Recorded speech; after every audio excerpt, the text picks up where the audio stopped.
media's lack of interest in the whole Maui story.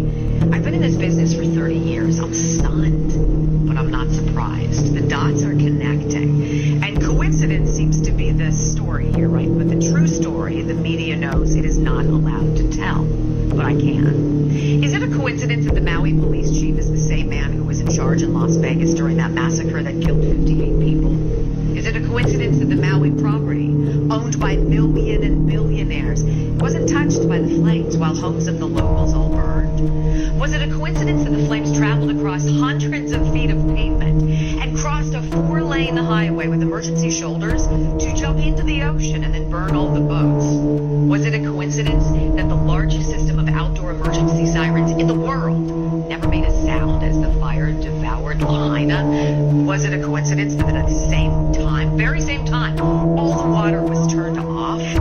Was it a coincidence that police were ordered to block off streets and to funnel all the cars trying to escape onto one road where that firestorm incinerated entire families?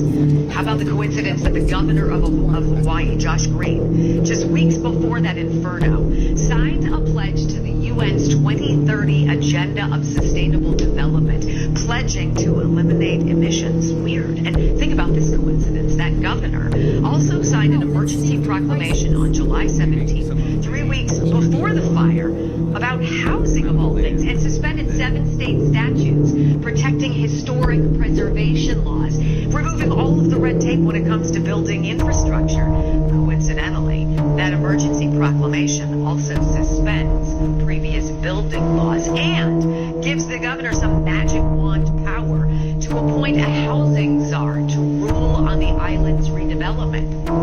Is it a coincidence that the government put up a black fence around Lahaina, or that the FAA grounded all drones from flying over the affected areas? Is it a coincidence that since at least 2011, there have been plans to make Maui the first smart city run by 100% renewable energy, and that coincidentally, 2 of the 3 largest landowners on Maui are BlackRock and the U.S. government, and that both are part of the UN's agenda? It must be a coincidence, then, that the locals whose homes did not burn are now being evicted from their property. And, of course, a total coincidence that all the fact checkers who are checking these facts, who say everything I just told you is just a coincidence, are also owned and run by BlackRock. Thank goodness none of these coincidences is connected. I'm Wendy Bell. I'll see you next time for more Common Sense.